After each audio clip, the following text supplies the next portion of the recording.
在江西上饶的辛弃疾墓前，除了能看到东风导弹之外，还能在附近找到哪些看点呢？我们今天就来到江西上饶的盐山县，一来看看辛弃疾墓，二来看看其他的与他相关的历史遗迹。在五一之前，有好多博主共同引用了一张在辛弃疾墓前拍摄的东风导弹模型图片。没错，这原图就是我拍的。我只能看出这是导弹车，但并不知道是什么导弹，所以发条动态问问。结果不仅问出了东风这个答案，还有人特意来告诉我，这是在2025年4月3号另一位网友送上的祭品。我则是4月底去拍的，正好他还在现场，这前后的时间线就比较完整了。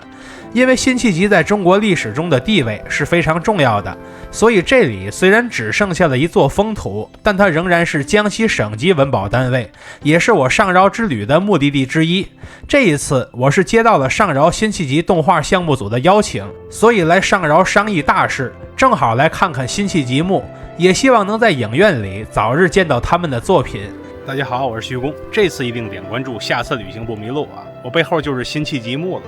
它位于江西省上饶市的盐山县啊，一会儿我们来看一看这儿。辛弃疾墓区域的最外侧是一个4柱3门的石牌楼，它正面的对联是郭沫若写给辛弃疾的，背面则是另一副对联。如果走到牌楼的下边，就会发现几行很小的金字儿，上面记载这个牌楼是辛弃疾的第29代后裔所捐资修造的。越过牌楼就来到了稼轩神道，这是后期修缮的水泥地面，显得道路宽阔了不少。如果开车开到了这儿，正好就可以在这边停车，因为这边宽敞，地面也平坦，掉头什么的也都很方便。再往后就是一路深入山间，寻找辛弃疾墓本体了。这条道路好啊，它好就好在山不高，路不远，所以爬山爬不了多一会儿就能到达辛弃疾墓。封土前的墓碑上刻着显故考新公稼轩辅君之墓这一行大字，这块墓碑是清代辛弃疾后人给立的。墓碑的石质屋顶看着像是个歇山顶，后边封土的周围也有花朵和不少香烛，但这些香烛都没点燃过，说明大家的森林防火意识都很到位。站在下边就能发现，上面的贡品是五花八门。现在我们走到近前，仔细看看都有哪些后人献上的贡品。之前东风导弹的对面是一柄非常闪亮的剑，醉里挑灯看剑的剑，上边是一罐大乌苏以及5个瓷杯子，这些杯子可能是用来和辛弃疾干杯的。如果你低头看地上，还能看到一罐八宝粥、1盒花生米、2瓶白酒、2瓶奶茶，还有毛笔写下的醉里挑灯看剑这首词。不过这张纸被头一天的大雨浇破了，甚是可惜。看完这些，我准备离开辛弃疾墓了。不过周边的辛弃疾遗迹还有不少，所以我们正好顺路看看。不过其他的遗迹都比较散装，甚至在地图上都不一定有，所以只能走进附近的村子里，一边走一边找，一边和当地人打听。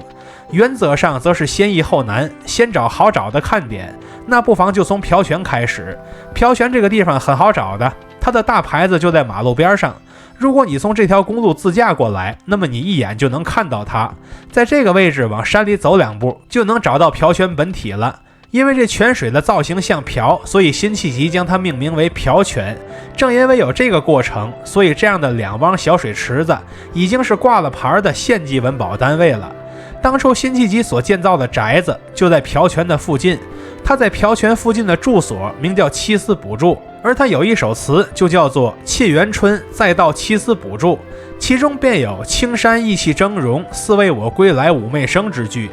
提到七思补住这个名字，那就不得不提到近在咫尺的七思渡。其实我刚到上饶时并不知道七思渡这码事，所以逛完朴泉之后，我就一路往山上爬。山上还有座停云亭，这事儿我还是知道的。当然了，现在的停云亭明显是后期补修的，已经不再是辛弃疾时代的原物了，但位置相去无几，正好可以借地怀古。当时的辛弃疾就是在当初的停云亭内写下我见青山多妩媚，料青山见我应如是之句。就在我逛停云亭的时候，后边又上来了3个人，其中领头的一位一看我是从天津大老远跑过来看辛弃疾的，当时就很热情的给我介绍了斩马亭以及七思渡的位置。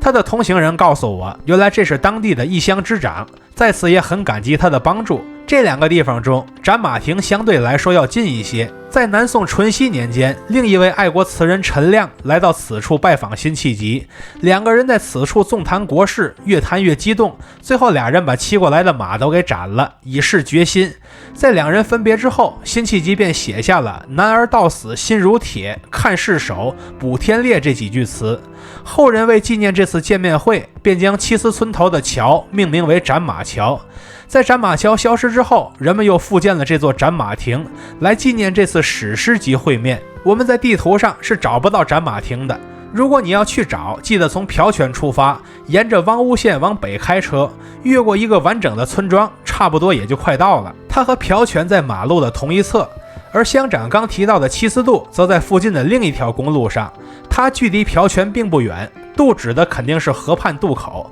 那么七司渡的位置，更确切的说，其实是一个临水的位置。它的附近有个七司渡村，把它和刚才河边的位置算到一起，那便是辛弃疾当初建造宅院的地方了。辛弃疾在上饶前后居住了20年左右，其中前半截在带湖庄园附近，后半截就是在这个位置。他在这个历史阶段中曾记清山水，写下了不少的作品，但辛弃疾并未放弃他北伐的梦想，不然就不会寓居在上饶了。在南宋时期，住在上饶的人可都不是一般人，除了辛弃疾之外，还有韩元吉、朱熹、陆九渊、陆九龄、徐文清等人。除此之外，陆游、杨万里也经常造访上饶，这样的圈子质量可想而知。在真实的历史中，南宋的主战派和主和派是两边倒的状态。如果南宋能一直主战，那么上饶一地很可能成为抗金的重要桥头堡。这地方本身易守难攻，它不全是平原，也不全是山区，而是一圈山围着平原丘陵，本身就有一层物理屏障，再加上上饶的水陆交通发达，物产也足够全面。如果辛弃疾能得到重用，并调动上饶自身的资源，那么历史或许便会被改写。但上饶并未走进那条历史支线，而是走进了一条商业兴旺、文化发达的路线，那便是上饶过往的辉煌历史。希望上饶的这部辛弃疾动画能让更多的人知道辛弃疾的那些往事。如果他老人家地下有知，或许便会发现，他昔日东风夜放花千树的梦想，已经在如今变成了现实。看到这里的朋友，欢迎点赞、收藏、加关注，和徐公一起读城，一起旅行。